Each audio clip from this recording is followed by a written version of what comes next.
오늘 그 한 거는 지난주에 이어가지고 워드프레스 데이터베이스 쪽 얘기를 이제 마저 하고 지난주 거 이제 끝내려고 하거든요. 그러니까 데이터베이스는 이제 우리가 웹 애플리케이션이면은 이제 이게 이제 어떻게 보면 중추라고 할 수가 있죠. 여기에 있는 모든 데이터가 다 들어가게 되니까. 그래서 웹 앱을 웹 앱을 이해하려면, 그러니까 웹 앱이 어떻게 돌아가는지, 이게 어떤 구조인지 이해하려면 결국은 데이터베이스를 정확하게 알아야 돼요. 그죠?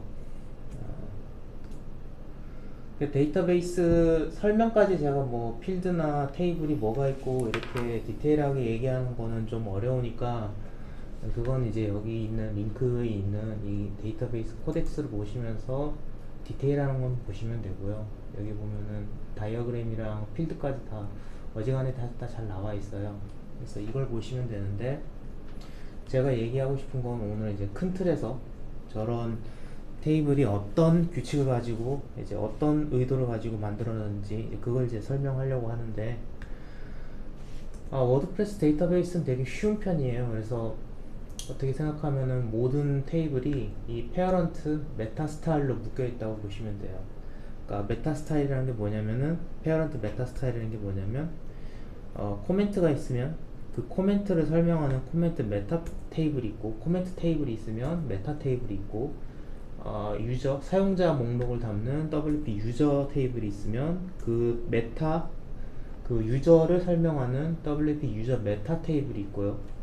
그 다음에 포스트, 모든 글을 담는 이 WP 포스트 테이블에는 이 포스트 메타 테이블이 붙어서 이 포스트에 대한 부가적인 정보를 담게 되죠. 그 다음에 이것도 사실 메타라고 볼 수 있는데, 이건 이제 사이트 전반에 옵션을 담고 있는 옵션 테이블, 이런 식으로 코멘트, 유저, 포스트, 옵션, 그리고 거기에 묻는 메타, 이런 식으로 해서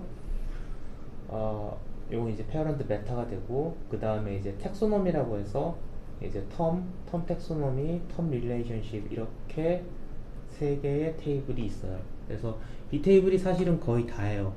워드프레스가 딱 설치를 했을 때 워드프레스가 가지고 있는 테이블의 개수는 한 이 정도 되고, 한 11개 정도, 한 12개, 11개 되고, 멀티 사이트 하면 조금 더 많이 생기고 그렇죠. 메타 테이블이란 거는 아까 말했지만은, 이 아까 말했지만 그 포스트면 포스트를 설명하고, 유저는 유저라고 설명하고, 코멘트면 코멘트를 설명하는 이런 테이블인데, 모든 메타 테이블은 동일하게 메타 키와 메타 밸류라는 필드를 가져요. 이 안에 가지고 있고, 옵션은 내용이 어쨌든 필드 이름이 좀 다르긴 한데, 어쨌든 이 큰 틀에서 벗어나지 않아요. 이 둘은 결국 이 해싱 개념들과 되게 가까운 건데, 키를 기반으로 이 값을 찾아내는 해싱 개념이랑 가까워요. 그래서 여기 이거 그 뭐지, PHP 마이 어드민으로 이렇게 본 건데, 코멘트 메타를 보면 주키인 메타, 그 다음에 3번 4번으로 메타 키 밸류, 이렇게 필드 4개예요 코멘트 메타에. 포스트 메타도 마찬가지로 얘 자체의 ID, 그 다음에 얘의 부모가 되는 포스트의 ID, 그 다음에 메타 키 밸류, 이런 식으로 되겠죠. 유저 메타도 마찬가지고, 네, 다 똑같죠. 옵션도 아까 큰 틀에서 보면 똑같다 그러는데, 얘는 이제 페어런트는 없어요. 페어런트는 없고, 페어런트가 있다면 사실상 사이트겠죠.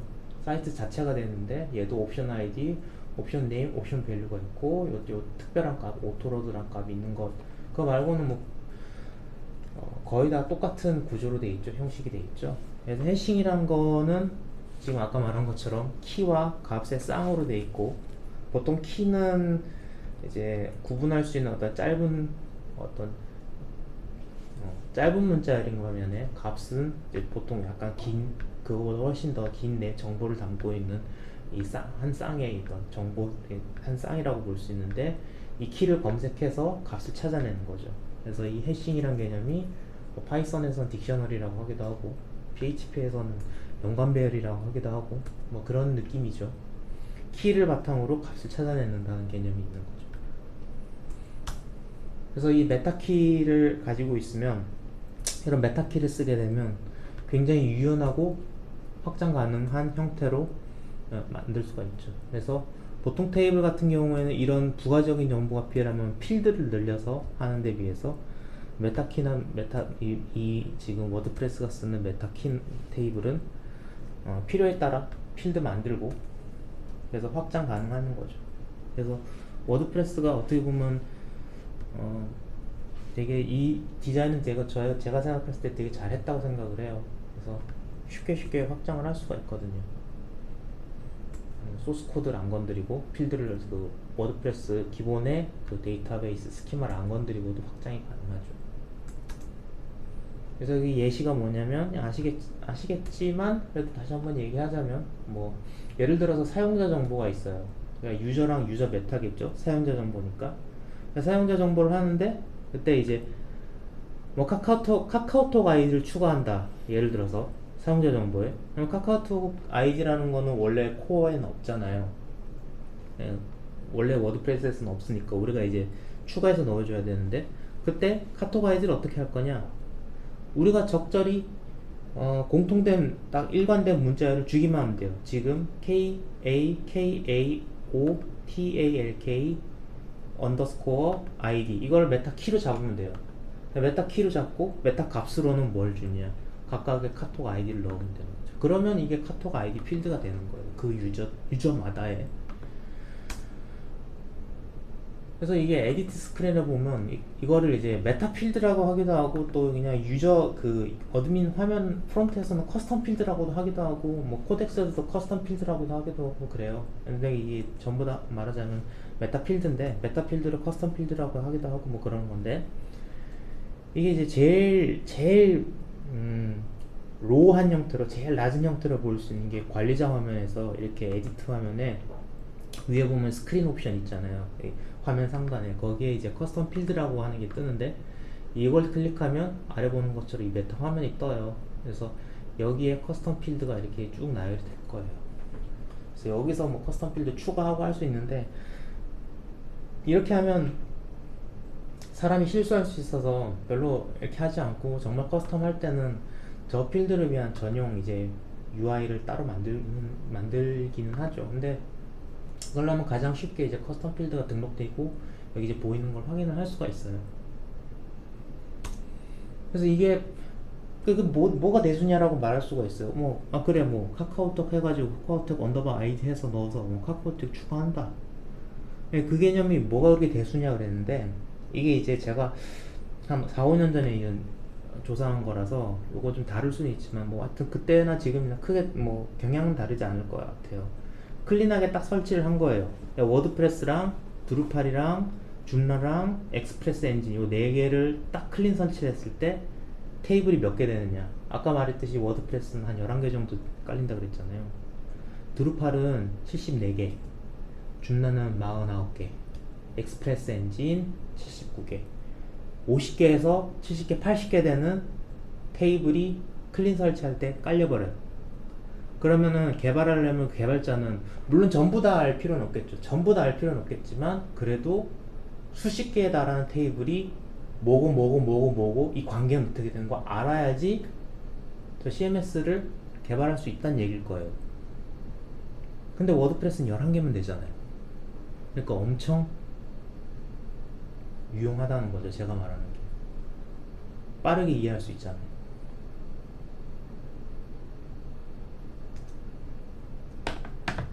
근데 이제 그렇다고 해서 그 메타키가 그럼 무조건 좋기만 하고 나쁜 점은 없느냐? 아니, 그런 건 아니죠. 단점이 무조건 있죠. 저렇게 뭐 70개, 80개 그렇게 한 사람들은 개발자들이 그러면 정말 멍청해서 그렇게 했을까요? 그렇진 않고 그 나름의 장단이 있는데 메타키는 아까 여기 스크린샷을 잠깐 제가 봤는지 모르겠지만 여기에 보면 타입이 옵션 네임이랑 옵션 밸류 이걸 보면요 다 바차의 롱 텍스트로 돼 있어요. 이게 키 바차고 밸류는 롱 텍스트고 그냥 다 문자열로 다 기록한다는 거예요. 그러니까 이게 타입이 어떤 값인지 이런 제한이 없으니까 사용자가 막 쓸 수 있고 프로그래머가 뭐 그냥 관심 없이 막 쓰면은 막 기록된다는 거예요. 그리고 이거에 대해서 데이터베이스가 그 값에 대한 뭐 무결성이라든지 이런 거 검사를 해줄 수가 없다는 거죠. 책임 못 진다는 거죠. 그리고 메타키 같은 것도 아까 카카오톡 언더바 아이디 이렇게 썼는데 다 소문자로 썼잖아요. 근데 이게 오타가 났어. 필드에 오타가 났어. 그러면 그 필드는 못 쓰는 거예요. 전혀 다른 필드가 된 거예요. 그럼 카카오톡도 어떤 사람은 잘못해가지고 K를 대문자로 써. 어떤 애는 아이디에 언더바 안 쓰고 그냥 다 붙였어. 뭐 이런 식으로 쓰면은 그게 다 제각각의 필드예요. 그러니까 효율적이지가 않죠. 어떤 면에서 보면 편하긴 하지만 어떻게 보면 효율적이지는 않죠. 그러니까 완벽한 게 없어서 서로 간에 이 트레이드 오프를 한 건데, 뭐 저는 이게 좋게 보지만 처음에는 저도 이거 그렇게 좋게 보진 않았어요. 이렇게 어거지로 만들어서 되나 싶었는데 쓰다 보니까 또 되더라고요. 그래서 좋다고 생각하고 있어요. 자, 그리고 이제 다음은 이제 이렇게 해서 그냥 제가 이제 퉁쳤어요. 그 코멘트랑 코멘트 메타, 유저랑 유저 메타, 포스트에서 포스트 메타, 거기에 뭐 필터가 뭐뭐뭐 들어있는지는 이제 그건 직접 보시면 될 것 같고, 그래서 6개, 7개에 대한 그 옵션까지 해서 몇 개야? 하나, 둘, 셋, 넷, 다 7개. 테이블 7개에 대한 얘기는 다 끝냈어요, 저는. 뭐 하여튼 그렇게 끝냈다고 치고요. 그 다음에 이제 텀하고 텍소노미를 얘기할 거예요. 여기서 이제 테이블이 3개가 있고, 이거랑 이제 보통 그 WP 포스트 테이블 이렇게 연결해서 이렇게 4개가 되는데, 요거 얘기를 좀 할게요. 텀이랑 텍소노미에 대한 얘기. 텀과 텍소노미에 대한 그 의미에 대해서 얘기를 하자면, 텀을 이제 사전에 찾아보면 용어라 그래요. 어떤 용어, 어떤 단어 이런 말하는 거죠. 뭐 컵, 물병, PC, 뭐 TV, 탁자 이런 텀 용어들을 말하는 거고, 텍소노미는 그 텀이 어떤 분류, 어떤 집합에 속하는지를 나타내는, 구분한다는 뭐라 그러지? 이런 분류하는 분류 체계를 얘기를 해요. 분류를 얘기를 해요. 쉽게 말하면 텍소노미라는 게. 그래서 텀 아이런이라고, 그냥 이제 아이런이라는 텀이 있어요. 이게 텀이라고 생각하면 아이런은 이렇게 볼 수 있겠죠. 아이런을 가전제품의 용어로 텍소노미로 했을 때 아이런은 이 다리미가 되는 거고, 광물이라는 tek소노미에서 아이런을 봤을 때는 이런 광물이 될 거고, 쟤는 뭐 그냥 웃기려고 한 것 같네요. 아이런, 철다리미.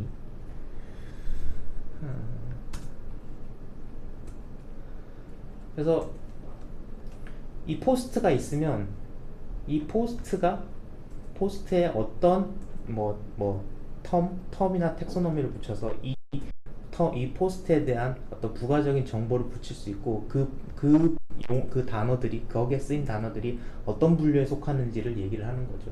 그래서 포스트는 빌트인된 2개의 텍소노미가 있어요. 하나는 태그고 하나는 카테고리죠. 그래서 태그를 더하고 카테고리를 더한다는 얘기는 결국 텀을 더한다는 말과 동일합니다.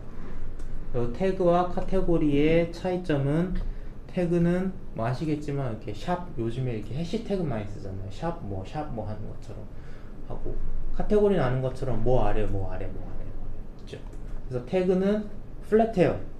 이렇게 태그가 텀과 텀 사이에 텀 위에 텀이 없고 텀 아래 텀이 없죠. 그냥 이렇게 쭉 늘어놓는 거를 태그라고 하고, 카테고리는 텀 위에 텀이 있고 텀 아래 텀이 있어요. 그래서 어떤 위계적인 정보를 나타내는, 그러니까 위계적인 분류를 하고 싶을 때 카테고리를 쓰고, 평면적인 분류를 해서 나올 때는 태그라고 하는 거죠. 그래서 포스트에 텀을 추가한다는 말이 무슨 뜻인지를 이제 데이터베이스적인 관점에서 조금 더 설명을 해드릴게요. 텀이라는, 여기 보면 텀즈라고 하는 이 테이블 안에 보면 필드가 이렇게 4개가 있어요. 텀 아이디, 제가 지금 여기서 카테고리로 마이 카테고리를 이렇게 넣었다고 지금 가정을 한 거예요. 마이 카테고리라고 하면 슬러그는 소문자랑 뭐 공백 없이 되는 거니까 이렇게 my 하이픈 카테고리가 되고, 이게 이제 들어가면 이렇게 my 카테고리로 들어가겠죠. 이게 여기 이렇게 텀 아이디는 가정에서 2번으로 됐고, 얘의 이름은 my 카테고리고, 얘의 슬러그는 얘고. 텀 그룹이라고 있는데 뭐 보통 0으로 돼요. 이거는 그냥 넘어가고요. 그래서 my 카테고리라는 텀이 추가가 된 거예요. 이렇게 제가 이렇게 해가지고 여기 관리자에서 텀을 넣은 거예요. 넣으면 DB에서는 텀 아이디 2, 네임이 my 카테고리, 슬러그 my 하이픈 카테고리가 한 레코드가 추가가 되겠죠. 그러면은 그와 동시에 텀 텍소노미라는 테이블이 있어요. 그러니까 텀즈가 있고 텀 텍소노미라는 테이블에 보면 여기에도 뭐 텀 텍소노미 아이디 구분할 수 있는 유일한 아이디가 뭐 대충 2번, 꼭 2번은 아닐 수 있어요. 뭐 3번일 수도 있고 뭐 4번일 수도 있는데 그냥 2번이라고 했어요. 2번이고 이 텀 아이디는 2번이라고 돼 있죠. 요게 중요한 게 여기에 2번과 여기에 2번이 연결되는 거예요. 그래서 이 2번은 아까 텀 아이디 2번에 대한 텍소노미를 얘기를 하는 거예요. 그게 이제 카테고리에 넣었으면은 문자열로 이렇게 카테고리라고 기록이 될 거고, 제가 그걸 태그로 넣었으면 이렇게 포스트 언더바 태그로 기록될 거예요. 이 테이블에. 그 다음에 여기다가 이제 디스크립션 적을 수 있는데 여기 지금 안 보이네. 그냥 안 보이는데 이거 여기에다가 이 태그에 대한 설명을 여기다 달 수 있어요. 페어런트는 이게 카테고리일 때 얘의 부모 카테고리는 뭔지 이 텀 텍소노미에 대한 아이디를 가지고요. 그 다음에 이 카운트는 이 텍소노미로 가진 포스트 개수가 총 몇 개인지를 여기다가 갖고 있어요. 그리고 우리가 이런 이 텍소노미 편집 화면에서 이런 식으로 마이 카테고리라고 이렇게 체크하거나 뭐 이렇게 타이핑 해가지고 마이 카테고리라고 태그를 줄 수 있잖아요. 이렇게 주는 순간 여기에 그 텀 릴레이션십이라는 필드에 테이블에 기록이 되게 돼요. 텀 릴레이션십에는 오브젝트 아이디 1이 오브젝트 아이디랑 텀 텍소노미 아이디랑 뭐 텀 오더라고 있는데, 중요한 건 이 두 필드예요. 그래서 이게 포스트 1번에 제가 이거 체크를 했더니 텀 텍소노미 아이디 2번이 기록됐다는 거예요. 다시 돌아가 보면 포스트 1번에 텀 텍소노미 2번이 마이 카테고리, 요 카테고리 텍소노미에 요게 2번이 기록되고, 얘를 다시 쫓아서 2번을 가면 결국 마이 카테고리라는 텀 아이디 이렇게 나온다. 이런 식으로 연결이 되게 돼 있어요. 연결된 걸 찾아가지고 워드프레스가 다 이렇게 추려가지고 보여주는 거죠. 다시 보면은 제가 포스트 아이디 75번이라고 할게요. 포스트 아이디 75번에 제가 어떤 태그나 뭐 카테고리를 하나 딱 넣었어요. 얘는 몇 번이다 이렇게 해서 태그를 딱 주면 요 75번이랑 텀 릴레이션십이랑 얘랑 이제 맞닿는 거예요. 그래서 얘랑 오브젝트 아이디 붙고, 그 다음에 여기 텀 텍소노미 아이디, 얘가 텀 텍소노미 아이디가 있으니까 얘가 얘랑 붙죠. 그 다음에 텀 텍소노미에 텀 아이디가 여기 붙으면 여기서 텀 아이디랑 텀 아이디랑 붙고, 그래서 이게 텍소노미가 뭔지, 이게 텀의 이름은 뭔지, 텀의 슬러그는 뭔지, 얘가 어느 포스트에 붙었는지 이런 정보가 쭉쭉 들어오는 거죠. 그걸 추려서 보여주는 게 워드프레스의 그 텀 내용이고요. 그게 텀 텍소노미 뭐 이런 것들이죠. 해피 데브 사이트 해피 어드미. 이게 요즘에는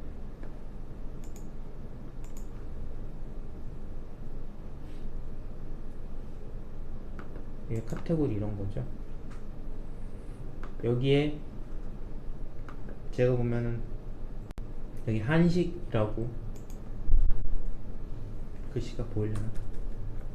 한식이라고 카테고리를 하나 넣어놨죠. 여기서 한식 설명 이렇게 해놓고 이걸 업데이트 할게요. 이게 한식 슬러그 한식이라고 그랬는데 이렇게 할 수도 있죠. 한식 이렇게 하면 카테고리가 나올 거고, 얘를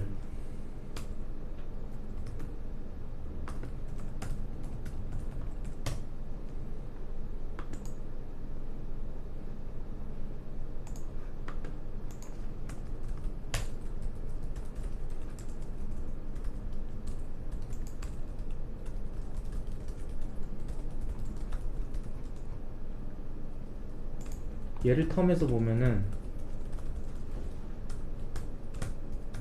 여기 보면은 텀 아이디 2번에 한식이라고 있죠. 이게 이거예요. 여기 보면 태그 아이디 2라고 나오죠.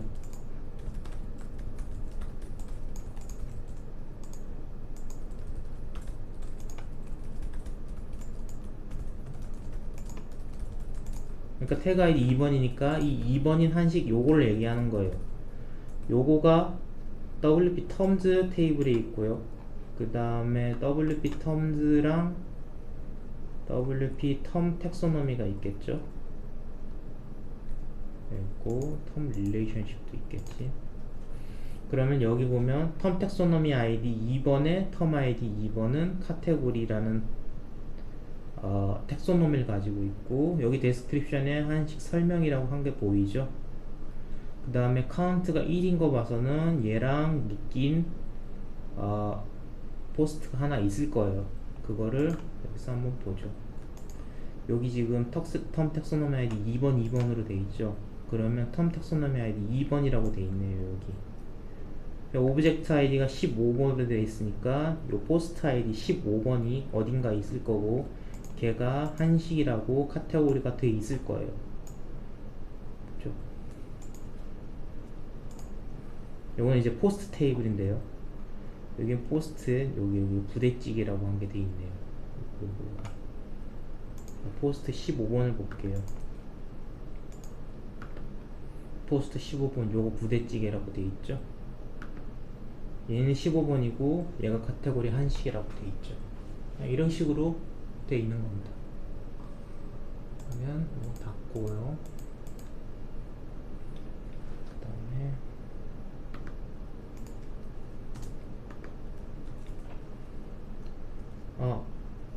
지금 설명하는 거 어떤가요? 이거 따라올 수 있나요?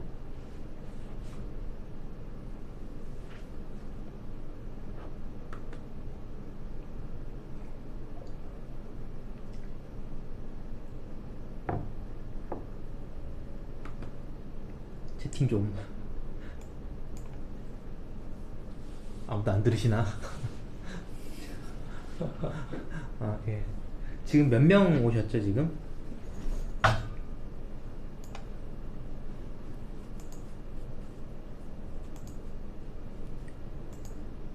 두 분.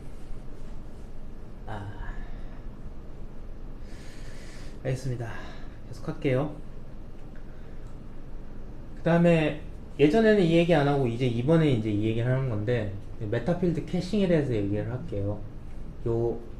뭐 아까 말한 대로 이 프로그램 하다 보면 이걸 해보신 적이 있는지 모르겠지만은, 이 포스트 메타 값을 가지고 올 때 우리가 보통 get 메타데이터를 해요. 이 함수를 쓰는데, 요거를 상황에 따라서 포스트 메타를 가져올 땐 get 포스트 메타, 텀 가져올 때는 get 텀 메타, 유저 거 가져올 때는 get 유저 메타, 이런 식으로 요거를 가지고 이렇게 세 개를 이렇게 뭐라 그러지, 새끼를 친 거죠.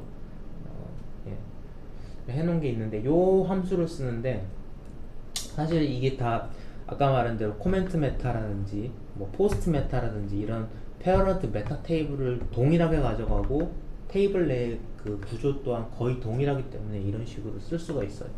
근데 이 내용들이 말하자면, 그 포스트를 하나 가져오면, 그러면 하나 가져왔을 때 그 안에 여러 가지 이 값들이 저장이 되잖아요. 아까 phpMyAdmin으로 제가 잠깐 보여드린 것처럼,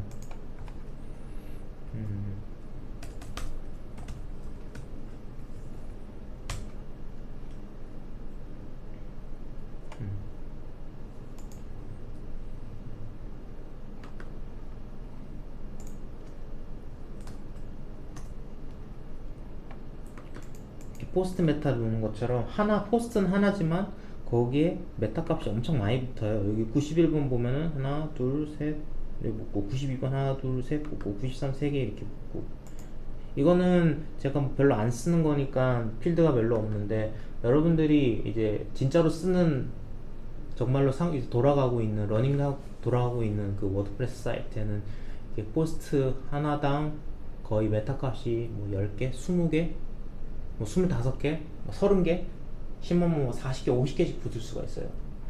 그러면은 저거 콜을 할 때마다 get post 메타를 쓸 때마다 그러면 어떻게 할까? 저걸 일일이 그 데이터베이스에서 콜해서 갖고 올까? 이런 이제 문제가 이제 궁금할 거예요. 근데 이제 그거를 일일이 가져오지 않고 다 워드프레스는 한번 가져온 값을 캐싱을 해요. 한번 캐시했다가 다음에 불러올 때는 워드프레스 그 DB에 SQL 쿼리를 하지 않고 그냥 자기가 쿼리 해놔서 가지고 있는 캐싱을 해놓은 걸 그대로 가져왔어요. 그래서 get metadata, get post meta를 여러 번 쓰더라도 뭐 성능이 떨어지거나 그런 일은 별로 없어요. 그래서 예를 들어서 이건 get post meta인데 get metadata post, 그러니까 get post meta를 하면 이렇게 불러요. 그래서 get metadata post 12 who true, 이 무슨 말이냐면 12번 포스트에 커스텀 필드 who를 찾아오는 거예요. 그러니까 메타 필드로 되는데 메타 키가 who라는 걸 가져올 때 싱글 필드라는 얘기고요. get post meta 12 who true랑 동일하다는 거에 써놨죠. 이렇게 되면 이 get metadata를 이렇게 who랑 bar랑 bars, 이거 필드 이름이죠. 키를, 그러니까 12번에 who라는 값, bar라는 값, bars라는 값 이렇게 세 번을 불렀으면 DB가 쿼리가 일일이 저걸 세 번을 가져오는 게 아니라 한 번 오브젝트를 읽을 때 그 커스텀 그 포스트면 포스트 메타를 포스트 메타에 해당하는 메타 키를 다 끌고 와서 일단 캐시를 등록해놔요. 그래서 여러 번 읽더라도 한 번 읽은 캐시에서 가져오기 때문에 쿼리는 한 번만 되고 캐시를 계속 쓰게 되죠. 업데이트하기 전까지. 이렇게 돼 있고요. 캐싱을 할 때. 그 다음에 WP 쿼리를 해서 뭐 메인 쿼리를 하든 어쨌든 간에 다 마찬가지예요. 이게 여러 개의 포스트 목록을 가져오더라도 하나의 포스트 가져올 때마다 각각의 포스트를 다 포스트도 캐시에 넣어놓고 그다음에 포스트 메타키도 다 불러와서 캐시에 다 넣어놔요. 모두 다. 그렇기 때문에 이게 오브젝트 기록되기 때문에 여러 번 부른다 하더라도 그 성능은 뭐 성능이 떨어지거나 하는 일은 일어나지 않아요. 이거는 get post를 할 때 마찬가지고 메인 쿼리를 할 때도 다 마찬가지예요. 다 그렇게 돼요. 그러니까 옵션은 아까 제가 보시지만은 옵션은 옵션 네임이랑 옵션 밸류, 옵션 아이디, 옵션 네임, 옵션 밸류가 있고 오토로드라는 필드가 하나 더 있었어요. 그게 뭔 말이냐면 워드프레스 시동할 때 옵션을 미리 캐싱한다는 거예요. 얘는 페어런트라는 개념이 없으니까 필드를 하나 더 넣어갖고 이 성격을 이제 더 이렇게 뭐 설명을 하는 거죠. 옵션은 글로벌 하잖아요. 그래서 이 오토로딩이 있는데, 오토로딩을 하는 그러니까 메커니즘이 뭐냐면 최초로 누군가가 처음으로 get 옵션을 한 번 부를 거예요. 누군가가. 그러면 그때 오토로드가 yes인 필드를 모조리 불러넣고 캐시에 넣게 돼 있어요. 이게 그 get 옵션 함수 안에 보면 wp load all options라고 하는 함수가 있어요. 얘가 얘를 부르는데 이 함수가 뭐 하는 짓이 뭐냐, 이런 식으로 쿼리를 불러요. select option name, option value, 옵션 테이블로부터, 이거 옵션 테이블로부터, 왜냐면은 이게 WPDB가 그 프리픽스 바꿀 수 있기 때문에 이런 식으로 하거든요. 옵션으로부터 오토로드 필드가 yes인 필드를 오토로드가 yes로 기록된 거를 모두 끌고 와서 이 all option DB로 가져와라는 얘기죠. 그러니까 다 갖고 와요. yes인 거. 그래서 옵션 필드가 문제다, 옵션 필드가 문제다라고 얘기하는 거를 흔히 얘기를 이제 볼 수 있을 거예요. 왜? 저렇게 다 가져오니까. 메타 필드도 아까 얘기했지만 방만하게 늘어질 수 있다 그랬잖아요. 딱 짜여져 있지 않고. 그러니까 메타 필드 많아지고 옵션 필드 많아지고 하면 사이트 느려지겠죠. 당연히 느려질 수밖에 없죠. 한 번에 가져올 때 너무 많으니까. 특히 이제 뭐 3, 4년, 5년 계속 이 옵션, 그러니까 장기간 이제 운영을 한 워드프레스 사이트의 옵션 테이블을 보면 굉장히 많은 값들이 그대로 남아 있어요. 그대로. 그래서 이게 이제 느려지게 되는 거죠. 그게 느려서 더 이상 사이트에서 필요 없음에도 불구하고 오토로드가 yes이기 때문에 그냥 읽혀버리는 거예요. 그 삭제를 해야 되는데 사실 플러그인 제작자들이 다 삭제를 해줘야 되는데 그 플러그인 제작자들이 다 그 책임지고 그 값을 삭제해주냐? 그건 이제 보장 못한다는 거죠. 누가 보장해주겠어요?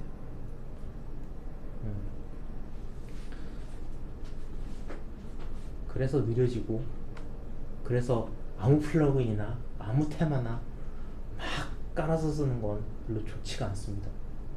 별로 추천드리지 않아요. 그래서 필드는 일단 데이터베이스는 제가 간단하게 여기까지만 말씀드리도록 할게요. 여기까지 준비했고요. 그래서 정리를 하자면은 워드프레스는 다른 CMS에 비해서 거의 한 5분의 1? 하여튼 6분의 1? 7분의 1? 굉장히 테이블이 적어요. 아까 말했지만 엑스프레스 엔진, 줌라 이런 것들 70개, 80개, 70 몇 개 되는 반면에 워드프레스는 11개 정도로 테이블이 적죠. 그게 그렇게 될 수 있는 이유는 아까 말한 대로 페어런트랑 메타랑 있어서 페어런트 메타로 되어 있어서 그 필드가 자유롭게 구성이 되어 있죠. 캐싱 개념을 이용해서 그냥 적절히 쓰고 싶은 값을 키로 넣어주면 그 값이 쭉쭉 늘어나기 때문에 그만큼 70개, 80개 해당하는 테이블을 한 개의 테이블로 압축을 시킬 수 있는 거죠. 그런 장점이 있긴 하지만 그런 CMS를 정말로 구축한 그런 전문적으로 정밀하게 디자인해놓은 테이블에 비해서 성능 문제나 이런 것들은 이제 있을 수 있고 이제 그거를 절충해서 이제 디자인했다고 보는 거고, 어쨌든 그런 성능 문제를 얘네들도 어떻게든 이제 절충하기 위해서 이런 식으로 캐싱을 이용해서 처음에 딱 읽어올 때 다 한 번에 딱 읽어와가지고 저장해놓고 그 값을 빈번하게 부르지 않고 한 번 캐싱해놓고 쓰는 식으로, 이런 식으로 어느 정도 이제 성능에 대한 절충을 하고 있고, 예. 그리고 워드프레스 테이블이 크게 말하자면 코멘트, 포스트, 유저, 그 다음에 포스트 유저, 텀하고 텍소노미 이렇게 있죠. 맞나? 맞을 거예요. 그래서 코멘트는 코멘트 얘기하는 거고, 포스트는 게시물들 그 모두를 얘기하는 거고, 유저는 사용자에 대한 그 모든 걸 말하는 거고, 그 다음에 텀 텍소노미, 텀 릴레이션십은 포스트랑 텀과의 관계를 매핑하기 위한 테이블로 그렇게 쓰고 있고, 이게 다예요. 예. 그렇습니다.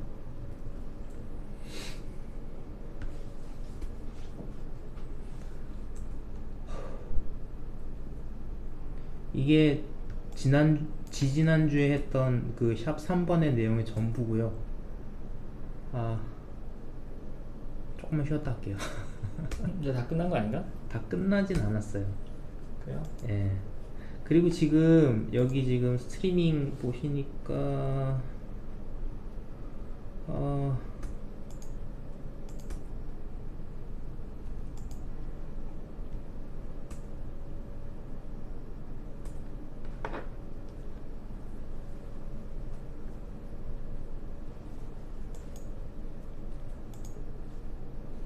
지금 어떻게 되나? 보고 계시는 건지 모르겠네. 10분만 쉬었다 할까요? 예.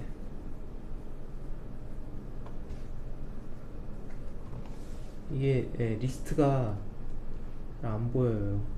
그래서 지금 잠깐만요.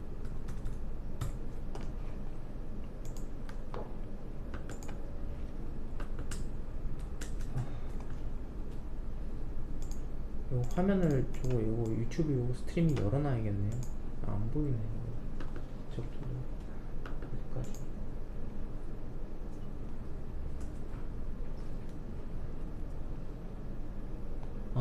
질문, 예, 질문하세요. 예.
음.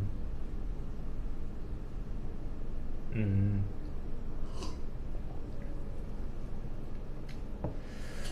요 저기 뭐지 함수에 요 시그니처를 봐야 되니까 코덱스를 띄워놓고 보는 게 좋겠네요. 이거는 일단은 레지스터 텍소노미를 찾아보고요.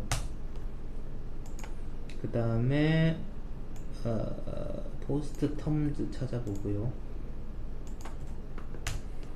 그 다음에 WP 포스트 텀즈. 아 이거 찾을 필요 없겠네. 여기 코드 띄워놓고 하지 뭐. 잠깐만요.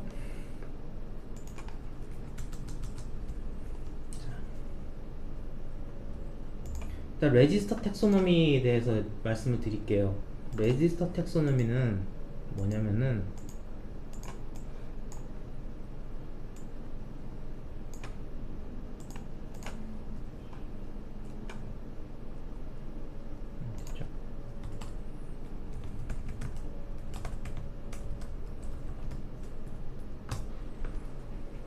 이 레지스터 텍소노미는 하는 게 뭐냐면요, 코어한테 내가 텍소노미를 알려주는 거예요. 그래서 뭐 텍소노미 오브젝트를 만든다라고 되어 있는데, 그러니까 내가 뭐 어떤 카테고리나 태그 같은 거를 하나 더 만들고 싶다 할 때 이걸 쓰는 거거든요. 그래서 텍소노미 이름을 주는 거예요.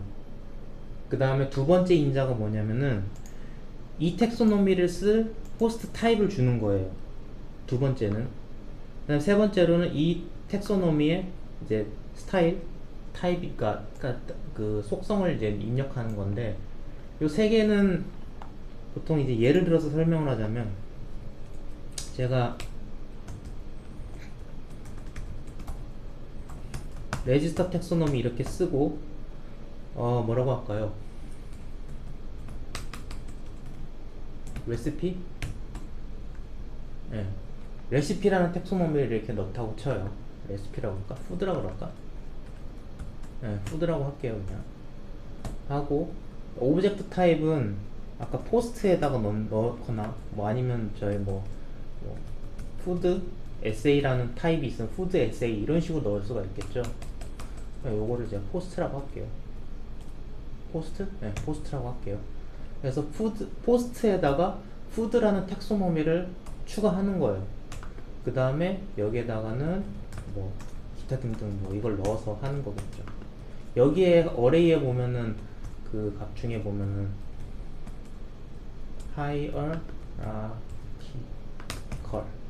하이어라키컬이라는 속성이 있는데, 요거를 true로 줘버리면은 카테고리처럼 위계 질서 있는 거가 되는 거고, 이게 false면은 태그처럼 그냥 입력하는 게 될 거예요. 이게 레지스터 텍소노미를 해서 이게 뭐냐면은 코어한테 푸드라는 텍소노미의 존재를 선언하는 거예요. 그래서 이거 선언 안 된 거를 그냥 막 갖다가 쓸 수가 없어요. 그게 이제 레지스터 텍소노미고요. 그 다음에 이 WP set object terms는 뭘 말하는 거냐면, 이걸로 볼까? 이것도 보고, 저는 코드 이것도 하나니까 이걸로도 보고. 근데 요거 set 오브젝트 텀은 오브젝트 아이디니까 이거는 포스트에다가 그러니까 실제 포스트에다가 제가 원하는 텍소노미를 갖다가 매칭시켜서 그러니까 그 텀에다가 갖다 붙이는 거죠. 그래서 여기 인자를 보면은 이 인자는 여기 몇 개 이렇게 있는데 첫 번째 인자가 오브젝트 아이디라고 해서 그러니까 붙일 포스트 아이디를 붙이는 거고 그 다음에 스트링이나 인트나 어레이로 텀들을 줄 수가 있어요. 그래서 이 텀에 이 포스트에 무슨 텀을 주겠다라고 하는 거고 이 텀이 어떤 텍소노미인지를 주는 거예요. 그래서 예를 들어서 이제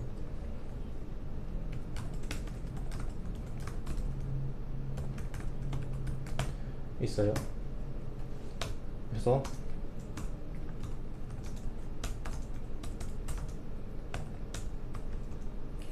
55번 이렇게 하죠. 포스트 아이디가 55인 포스트에 여기서 포스트 그러니까 두 번째가 인트나 스트링이나 어레이를 줄 수가 있어요. 이때 제가 푸드라는 텍소노미에 텀을 어떤 걸 집어넣냐면 텀에 네임이 있죠. 텀 네임을 뭐 예를 들어서 푸드라고 했으니까 한식 한식이라는 분류를 넣고요. 얘는 텀.슬러그가 한식 이렇게 쓸게요.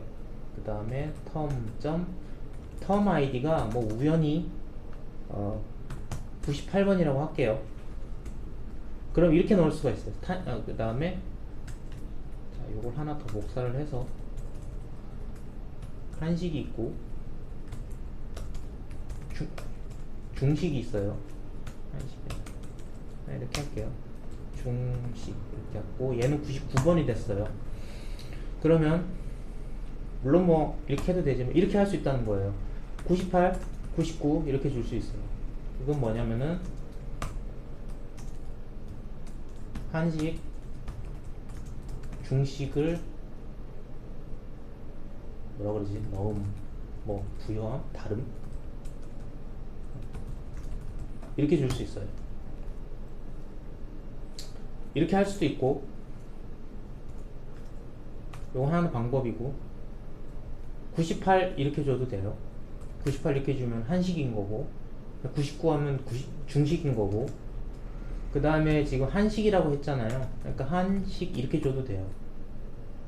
한식을 줄 거면 중식을 줄 거면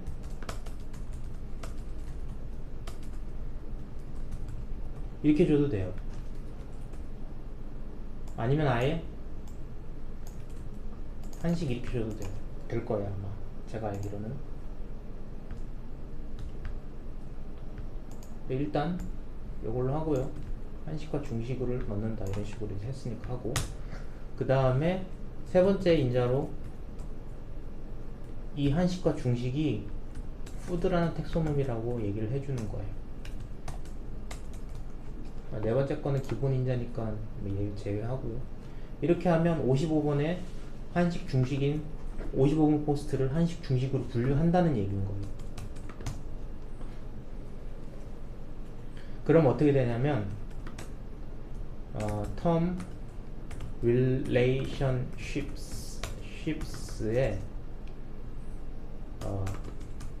점 object id가 55번이라는 레코드가 하나 더 들어갈 거고 얘의 term taxonomy id가 뭐 있을 거예요. 근데 여기서 term taxonomy term taxonomy에 뭐 잠깐만 term taxonomy ID 텍소노미 아이디라고 그러나? 텍소노미 아이디라고 그러지. 이게 뭐 98번인 게 텀 아이디 98번인 게 요거랑 요거 이렇게 할게요.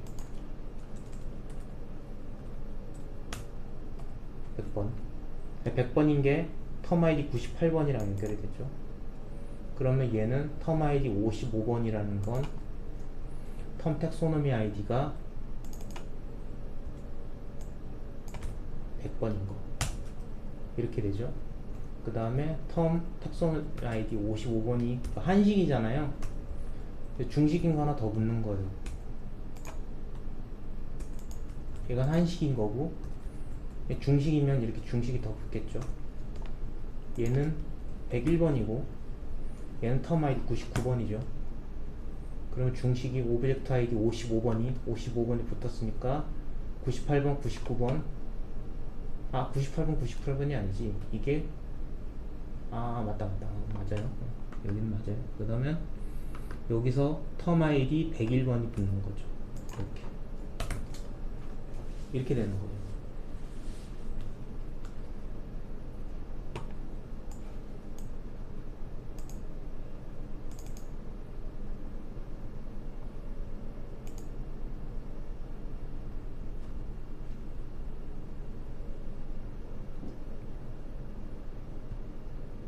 그리고 셋 오브젝트 텀이나 셋 포스트 텀이랑 아마 같을 거예요.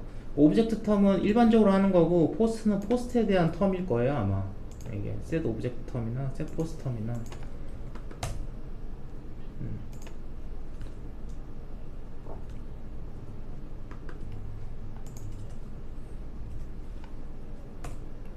셋 포스트 텀 보면 여기 셋 오브젝트 텀이라고 되어 있죠. 결국 저 포스트 부르는 거예요.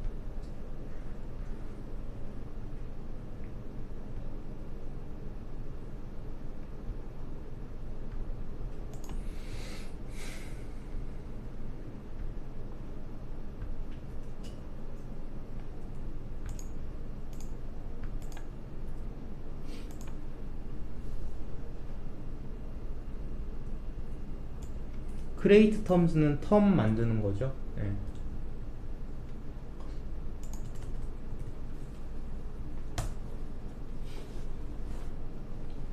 크레이트 텀즈? 이게 있나?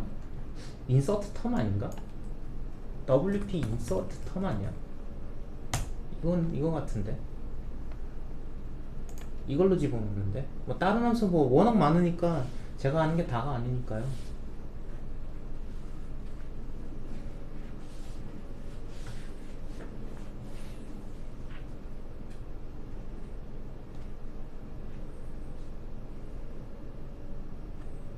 그러면은 이제 대충 이해가 가시는 건가요? 어떻게 좀 모르는 걸 제가 이제 알려드린 건가요? 아니면 여전히 뭔가 모르는 게 남으신 건가요?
아니요. 그건 아니고요. 요거는 지금 여기 그 카테고리 요거랑 같이 해서 보여드릴게요. 그러니까 텀이랑 텀 텍소노미는요. 그러니까 텀 텍소 카테고리나 이런 걸 편집을 할 때 태그를 집어넣는다 하면은 제 태그 아무거나 하나 집어넣을게요. 예를 들어 이거 음식 재료인데 여기다가 뭘 집어넣을까? 옥수수라고 집어넣을게요. 옥수수 이렇게 하면 콘이죠.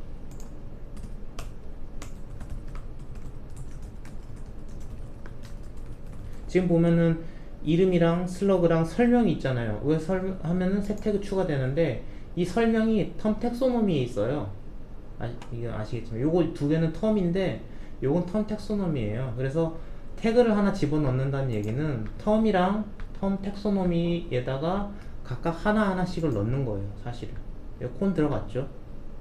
11번 콘으로 들어갔고, 그 다음에 텀 텍소노미에 11번이 포스트 태그 옥수수를 예제로 들었습니다 라고 두 개가 들어가는 거죠. 그러니까 테이블 두 개에 하나씩 들어가는 거예요. 근데 사실 이게 텍소노미가 이론적으로는 이렇게 돼요.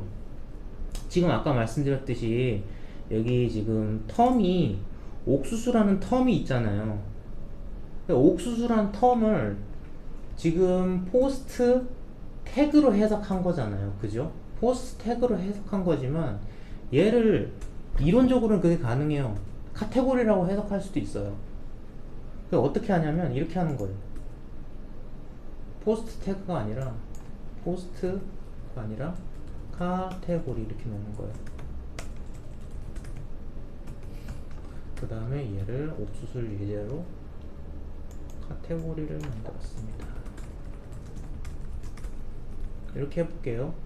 그래서 로한 방식으로 이렇게 하면 이게 절대 코어에서는 이렇게 안 해요. 코어에서는 이렇게 절대 안 하지만 이게 이렇게 하면은 태그에서도 보이고 카테고리에서도 보일 거예요. 보이죠? 그러니까 같은 텀을 제가 아까 말씀드렸잖아요. 철이라는 거를 가전제품으로 해석할 거냐 아니면은 광물로 해석할 거냐에 따라서 의미가 달라진다 그랬죠. 옥수수라는 것도 지금 카테고리를 볼 거냐 태그로 볼 거냐에 따라 다르게 해석이 돼요. 근데 이렇게 해버리면은 이게 처리가 힘들어가지고 워드프레스 코어는 절대 이런 식으로 안 해요. 다 따로따로 분류를 해놓지. 여기서 카테고리를 한다고 그래서 이게 뭐 이전에 텀이 있으니까 그 텀에 걸 붙이거나 이러지는 않지만 이것도 가능은 해요.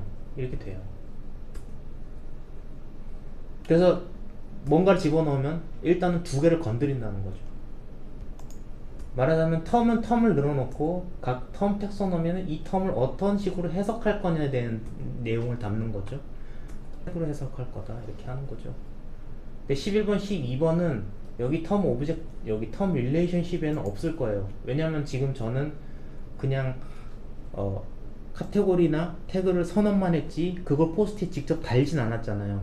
그냥 달아보면 돼요. 이거는 여기 부대찌개에다가 옥수수로 다 달아보고 여기도 옥수수라고 해보죠. 이게 될지 모르겠네. 여기 나오죠. 그래서 업데이트 할 거예요. 그러면 이제 부대찌개는 옥수수랑 한식 카테고리 둘 다 되고 태그로도 옥수수가 있을 거예요. 그러면 카테고리 쪽에서 보면 옥수수에 하나 붙죠. 그 다음에 태그에도 하나 붙죠. 그럼 이게 텀 릴레이션십으로 가서 보면 아까 이게 15번이었나? 포스트가? 네, 15번 맞네요. 그럼 15번에 여기 11번, 12번 텀 텍소노미 붙은 거 보이시죠? 이게 붙는 거예요.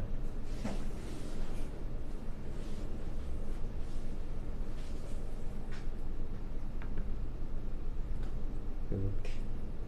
그래서 텀 텍소노미 11번, 12번은 각각 같은 텀이지만 태그로도 쓸 수 있고 포스트로 태그로 쓸 수 있고 카테고리로 쓸 수 있고 이렇게 됩니다.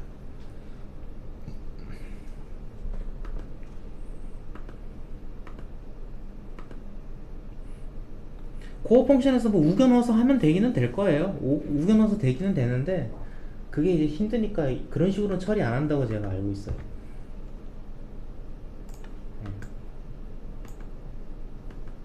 그리고 그 카톡에서인가 그 질문하셨던 거를 제가 지금 말씀드리려고 기다리고 있었는데 그 아이디 중복 같은 거는 일어나질 않아요. 왜냐면은 아까 보셨겠지만 세 개의 테이블에서 그냥 텍소노미로 구분을 하는 거기 때문에 그 텀 아이디나 텍소노미 아이디나 이런 거는 절대 중복되지가 않아요.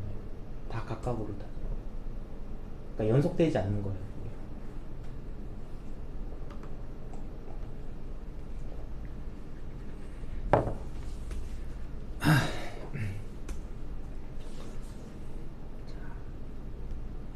이게 근데 사람이 있으면 사람을 이렇게 보면서 그 이렇게 사람 얼굴을 보면서 얘기를 하면서 내가 이렇게 즉시 이렇게 피드백을 받는데 지금 사람이 없잖아요.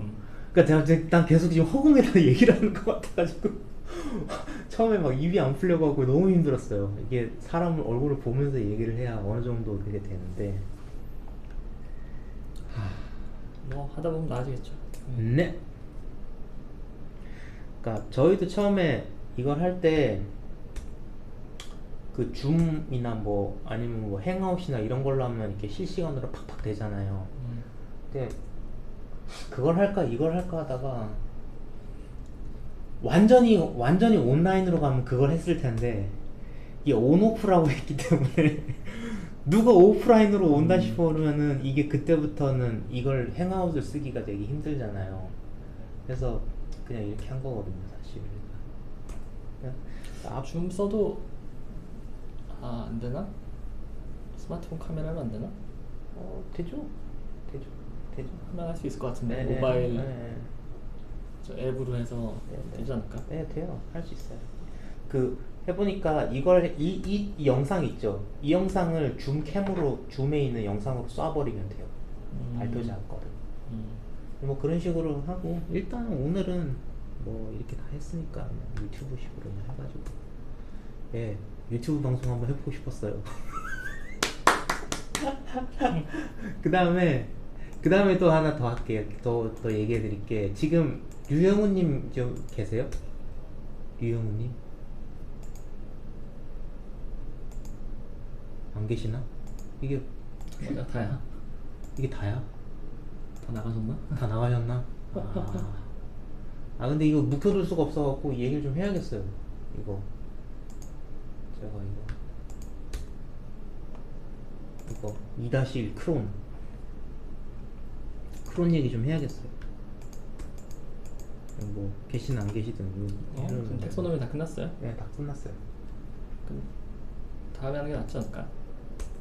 근데 요거 되게 간단한 거라서 그냥 금방 하고 끝내면 될 거거든요. 요거 13장짜리예요. 금방 끝내.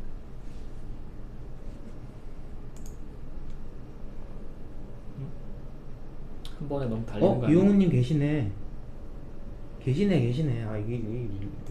이거 유영우님을 위해서 제가 만든 거예요. 이건 봐주셔야 돼요, 유영우님이. 그때 첫날 하셔가지고 그날 크론에 대해서 저 코어 그때 그 부트스트래핑 하는 중에 그때 크론은 어떻게 동작하죠 말씀하셨잖아요. 그런데 그 얘기는 이거 하려고 제가 준비해놨는데 그동안 오프라인으로 안 나오셔가지고 이 얘기를 못했어요. 그래서 계속 지금 7월달이죠. 한 달 전에 만들어놓고 계속 묵혀놓고 있는 거. 이 얘기 꼭 할 거예요. 크론 얘기고요.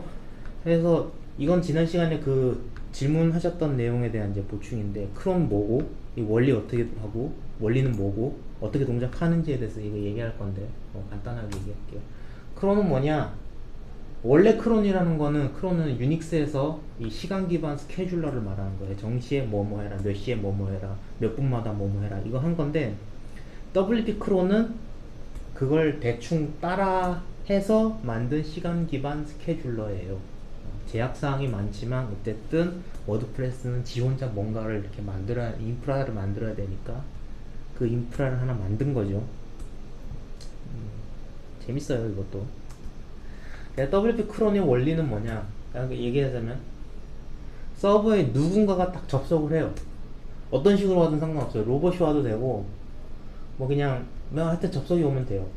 그때 서버에 딱 들어오면 그때 워드프레스의 그 이렇게 스케줄들 있잖아요. 그러니까 크론으로 등록해 놓은 몇 시에 뭐 해라 이런 스케줄들을 읽고, 현재 시간보다 지난 스케줄 있죠. 예약을 해놨는데 이 시간보다 지난 시간들을 다 읽어서 다음으로 넘어가고, 이게 없으면, 그러니까 예약된 게 없으면 그냥 끝나는 거죠. 있으면 이 WP 크론이라는 쪽으로 비동기 요청을 보내서 스케줄에 등록된 이벤트를 실행하는 겁니다. 그러니까 스케줄이 있으면 WP 크론으로 얘가 그냥 액세스를 한번 딱 보내요. 딱.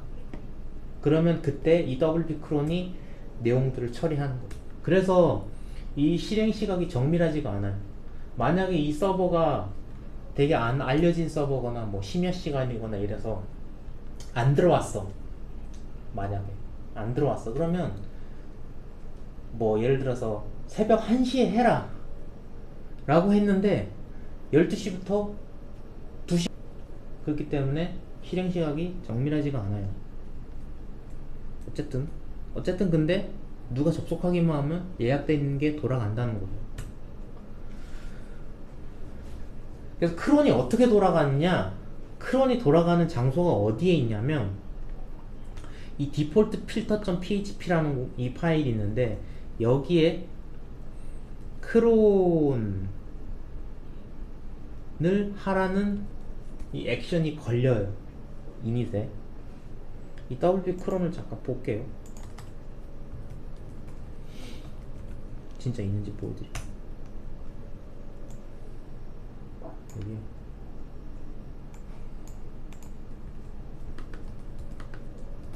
여기 있죠. 그러니까 크론 실행 중이 아니면 크론을 돌리라는 거죠. 이게 얘가 뭐 하는 거냐면 아까 말한 대로 크론 잡을 쭉 읽어서 여기에서 여기서 여기 있죠. 현재 시간, 그러니까 GMT 타임으로 요 그 시간보다 얘가 지난 게 있으면 넘어가고 안 지난 거, 그러니까 넘어간 거 있으면 그쪽에 모아놔가지고 크론을 동작시킨다라고 하는 거예요.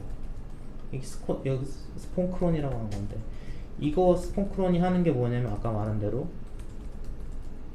쭉 내려보면 얘가 뭔 짓을 하냐면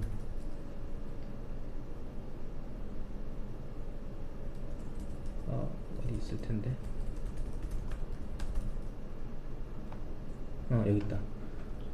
크론 리퀘스트 보내는 거예요. 그러니까 자기가 워드프레스 자기 내 사이트에 WP 크론으로 포스트 요청을 그냥 보내요. 타임아웃은 0.01이고 블락킹하지 않아요. 그러니까 비동기죠. 그냥 크론 리퀘스트를 그냥 보내고 받든 말든 어쨌든 간에 그냥 죽어버려요. 그러면 얘가 실행하면서 하나 더 생기는 거죠. 크론 접속을 한 번 더 하고, 얘는 그냥 받아서 뭐 하는 거 중요하지 않고 그냥 일단 그냥 크론을 실행시키는 거죠. 그냥 크론 실행시키게 하고 얘는 얘대로 일을 시키는 거죠. 뚱 이렇게 돌아가는 거예요. 이렇게 돌아가다가 이쪽으로 가고 얘는 이쪽으로 이렇게 크론을 실행시키고, 하나는 크론을 실행시키고 하나는 하던 일 계속하고, 이런 식으로 되는 거예요. 그러면서 크론에 그러니까 WP 크론 등록시켜놨던 스케줄된 이벤트들을 하나하나 실행하는 거예요. 스폰 크론이고, 여기 보면 리모트 포스트라는 함수로 그대로 보내는 거죠. 이때 아규먼트를 잘 살펴보면 WP 크론으로 보내고 타임아웃은 0.01로 간단하게 주고, 그 다음에 블로킹도 하지 않고 그냥 WP 크론에 보면 뭐 이런 게 있는데, 그러니까 크론으로 뭔가 훅을 등록을 하는데 등록된 훅을 실행하는 거예요, 이게. 그래서 크론이 뭘 하냐면 스케줄이 있으면 일단 그 스케줄이 있으니까 얘를 다음 시간으로 먼저 한 다음에 현재 이제 이벤트는 지금 하는 거니까 이제 해제시키는 거예요. 그러니까 다음 거 준비하고 그 다음에 현재 거 없애고 그 다음에 두 액션 레퍼레이를 해서 이 현재 실행시킨 이 스케줄 안에 있는 훅을, 훅이죠. 훅 어디서 받아오는 거예요. 훅을 이 임자랑 같이 넣어서 그냥 말하자면 두 액션을 하는 거예요, 크론에서. 크론이 어떻게 되어 있냐면 얘도 옵션 테이블에 있어요. 그러니까 크론을 저장해서 뭔가 돌리는 게 있을 거잖아요. 그 데이터베이스가 옵션 테이블에 있고, 옵션 이름은 크론으로 되어 있고, 그 옵션 밸류는 굉장히 이렇게 복잡한 시리얼라이즈 된 값으로 되어 있어요. 이 값이 어떻게 되어 있냐면 하나하나를 보면 키는 아까 키 값 요 어레이를 이렇게 하나 뜯어보면 이렇게 되어 있어요. 뭐 1959304112 해놓고 어레이 하나, 그 다음 19 어쩌고 저쩌고 이거 하나, 그 다음 제일 마지막에 버전은 2 이렇게 돼 있어요. 이거는 이제 이 어레이 데이터의 포맷 데이터 버전을 얘기하는 거고, 요 키가 그걸 거예요. 타임스탬프. 그래서 이때 타임스탬프 스케줄로 뭐 이걸 한다 이런 식으로 돼 있을 거예요. 그쵸? 이거 타임스탬프 값이고, 그리고 이 타임스탬프 값으로 훅의 이름, 키의 값으로 훅 이름이고, 뭐 아이덴티파이어라 그래서 뭐 이 스케줄이 예를 들어서 매일매일 하루 한 번, 뭐 2시간마다 한 번, 뭐 하루 2번, 1시간마다 한 번, 몇 분마다 한 번 이런 식으로 돼 있을 거예요. 아규먼트 넣고, 이 인터벌은 데일리에 대한 실제 값이요. 86,400이니까 이게 하루 동안 초죠. 그러니까 하루에 한 번 일어나는 이벤트를 이 훅으로 등록했는데, 얘가 등록된 시간은 이 시간인 거예요. 등록된 시간이 아니라 이게 실행될 시간이에요. 그러니까 이 시점에 하루 한 번에 호출을 하고, 그 다음 요 86,400 후의 시간을 다시 등록하는 거죠. 어레이 데이터 이렇게 돼 있어요.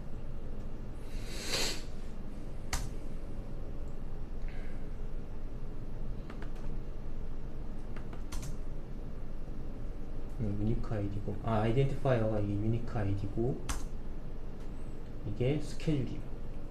이렇게 돼 있을 거예요. 그래서 여기 훅 네임으로 되어 있는 게 do action referee에서 훅 네임 어쩌고 저쩌고 되어 있는 거잖아요. 그 훅 네임으로 뭔가 들어오면 그때 add action 해놓은 이 훅을 콜백을 동작시키겠다는 걸로 되어 있는 거. 그래서 아까 말씀드렸지만은 얘는 접속이 와야 실행을 하는 거기 때문에, 접속이 안 오면 실행이 안 되잖아요. 그래서 시간을 어느 정도 적당히 맞춰주려고 어떤 짓을 하냐면 시스템 크론에다가 이런 식으로 등록을 하는 거죠.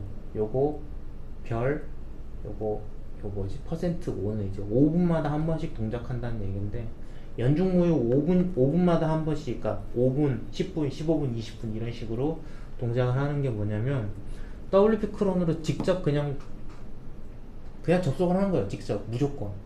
원래 하는 코어도 그렇게 하니까 저 WP 크론으로 그냥 직접 접속을 하면, 얘는 시스템 거기 때문에 5분마다 정확하게, 굉장히 비교적 정확하게 이제 실행을 하는 거니까 5분마다 접속을 해서 강제로 스케줄을 계속 주기적으로 돌리는 거죠. 그러면 5분마다 스케줄이 실행되는 거니까 그래도 굉장히 정확해지죠.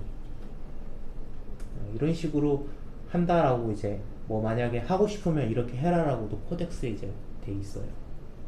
이게 이제 wget이라고 리눅스 명령어인데, 이건 이제 인터넷으로 이 주소에서 뭘 가져오라고 한 건데, 이런 것들은, 그러니까 말하자면 얘는 원래 여기에 있는 파일 뭐나 이런 것들을 다운로드 받아갖고 오는 건데, 내용은 별 의미가 없으니까 그냥 지우라는 말인 거고, 이거는 wget이라는 썼을 때 이렇게 쓰는 거고, 요거는 컬을 썼을 때 똑같은 내용이에요. 컬을 썼을 땐 이렇게 한다, 그 얘기예요. 이렇게 하면 두 개 중복이죠. 하나만 쓰는 거예요. 그래서 제가 지금 설명으로만 이렇게 하면, 근데 무슨 말인지 모르니까 예제를 하나 짰어요. 이건데, 크론 스터디 실행하는 거 간단한 건데, 이게 뭐냐면 매분마다 그냥 로그 찍는 거예요. 이거를 보여드릴게요. 이게 제가 제대로 해놨으면 아마 여기 어딘가 있을 거예요. 크론 스터디로 여기 있네요. 이거랑 보여드릴게요. 이건 필요 없으니까 하면 되고, 크론 스터디 활성화 시키고요. 됐어요. 그러면 동작할 거예요. 동작할 거니까 제가 wp config에 디버그랑 디버그 로그를 켜놓으라고 했으니까 켜놓고요. 디스플레이 됐고, 그 다음에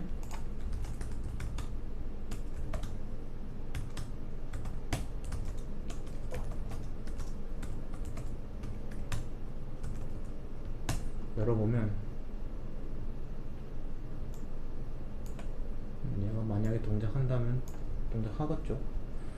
그러면 크론 스터디 플러그인의 내용을, 코드를 잠깐 소개를 시켜 드릴게요.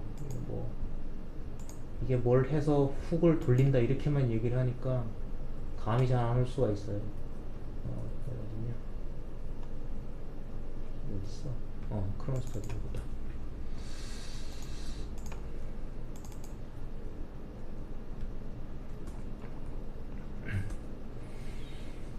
그러니까 여기 첫 번째 여기 이렇게 네 덩어리로 돼 있어요. 네 덩어리를 하나하나 소개를 하자면 요거는 플러그인을 활성화할 때 동작하는 거예요. 그게 뭔 말이냐면 이 크론 스터디라는 게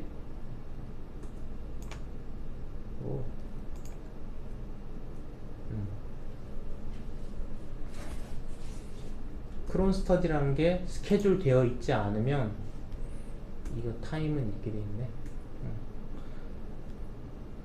현재부터 1분 후의 시점으로 스케줄이 되어 있지 않으면 스케줄을 넣으라고 되어 있네요. 그래서 매분이라는 스케줄로 크론 스터디라는 훅을 집어 넣은 거예요. 이게 훅이에요. 이 훅 이름이에요. 스케줄의 훅 이름. 그리고 타임의 넥스트 서스데이는 이거는 이제 아규먼트예요. 내가 넣고 싶은 것들을 자유롭게 키밸류로 넣은 거예요. 그래서 타임의 넥스트 이 서스데이로 넣은 아규먼트를 넣은 크론 스터디라는 훅이 존재하지 않으면 스케줄을 넣으라고 되어 있네요. 그 얘기고, 그 다음에 여기 every minute이라는 건 원래 없거든요. 1분마다는 되게 가혹해요. 되게 너무 자주 해요, 사실. 그러니까 어쨌든 뭐 실험이니까 1분마다 하는 스케줄을 코어는 모르니까 코어에다가 이런 식으로 추가한 거예요. 이 필터 걸어서 스케줄에 기존의 스케줄에 대해 every minute이라는 키로 이 every minute 요거죠. 넣어주고 인터벌은 60초 매 분, 그 다음에 얘를 every minute이라고 표시를 해주고, 이제 그게 두 번째고요.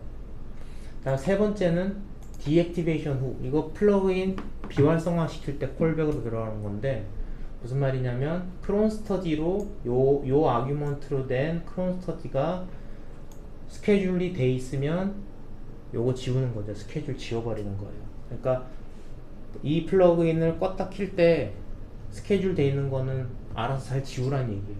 그리고 스케줄 했으니까 이 훅 이름이 들어가죠. 크론 스터디에 대한 훅에 대해서 add 액션을 하는 게 마지막 네 번째예요. 그게 크론이 뭐 실행됐습니다 라고 하는 거를 에러로그로 찍는 거예요. 매번 찍으니까 이게 찍히겠죠. 찍힐까요? 되겠네요. 그죠?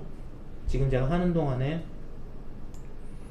계속 얘기하는 동안에 크론이 동작해가지고 한 2분 정도 들어간 거죠. 그래서 이렇게 되죠. 근데 보면은 21분 돼 있고 23분 이렇게 돼 있죠. 22분 거 어디 갔는지 모르겠네. 이런 식으로 아주 뭐 정밀하게 동작하질 않아요.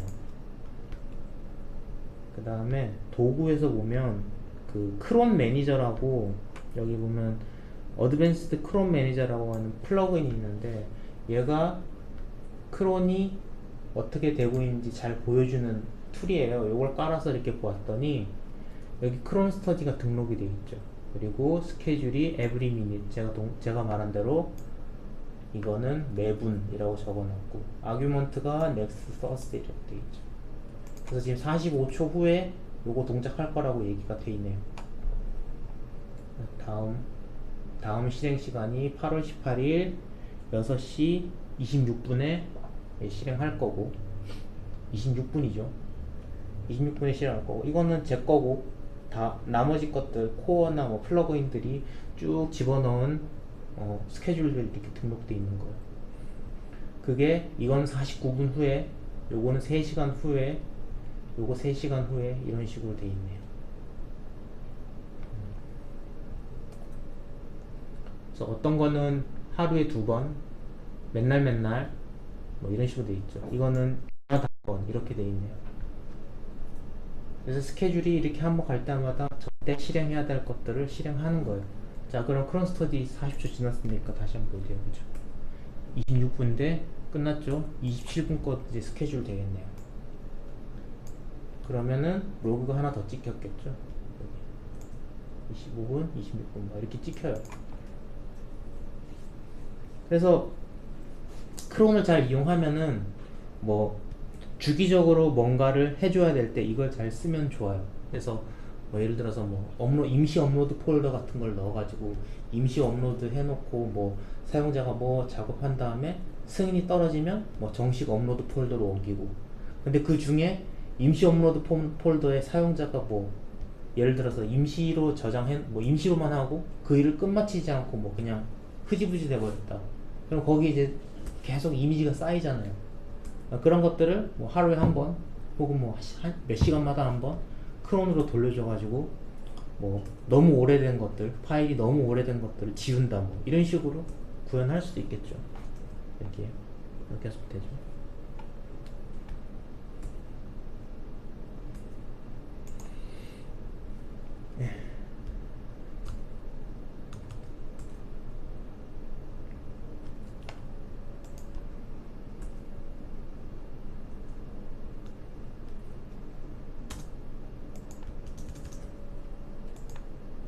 설명 다 한 것 같아요.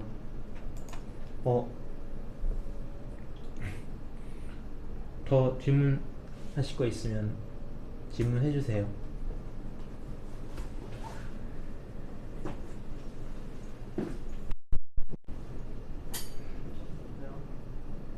네, 아마 그럴 겁니다. 예. WP 크론을 기반해서 쓰는 거면 디세이블 크론을 하면 동작하지 않을 거예요. 액면으로는. 그러면 그걸 어떻게 동작시키느냐 하는 거는 글쎄요. 그거는 뭐 어떻게 될지 모르겠네요. 뭔가 다른 방법이 있으면 하겠지만 크론이 없이는 자가 발전은 못 할 거예요. 그리고 지금 뭐 플러그인 워드프레스 코어가 뭐 5.5 들어왔을 때 5.5에 들어와가지고 뭐 플러그인 자동 업데이트 하는 거 있잖아요. 그런 것들도 사실은 다 크론으로 동작하는 거거든요. WP 크론은.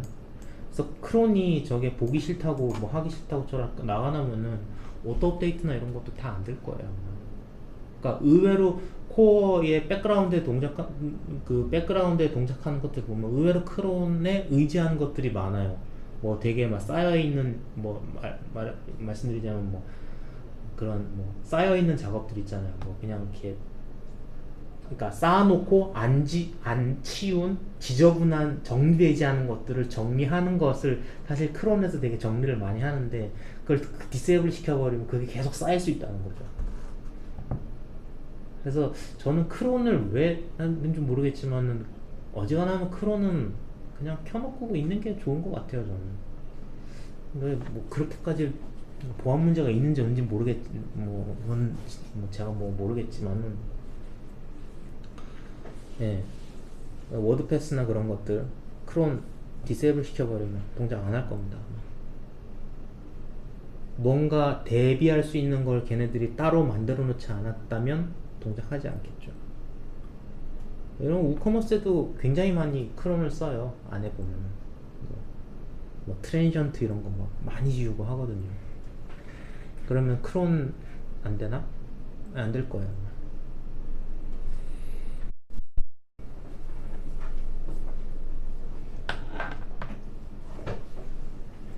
다 끝났어요? 예. 사실은 제가 오늘 준비한 거는 사실은 커스텀 포스트를 하려고 그랬거든요. 근데 거기까지는 힘들 것 같아요. 못 할 것 같아요. 이거 다음 거가 사실은 여기 워드프레스 이게 네 번째 거거든요. 이때 이제 이거 그냥 요거는 그냥 광고만 할게요.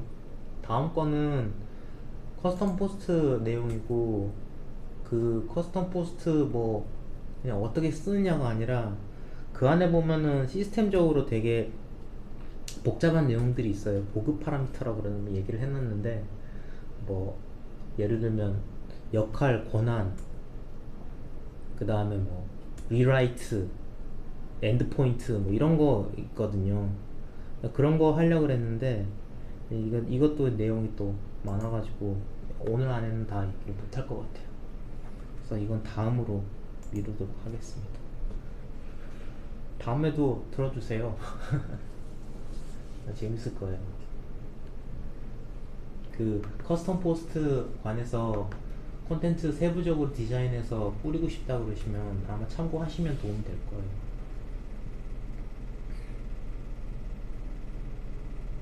여기까지.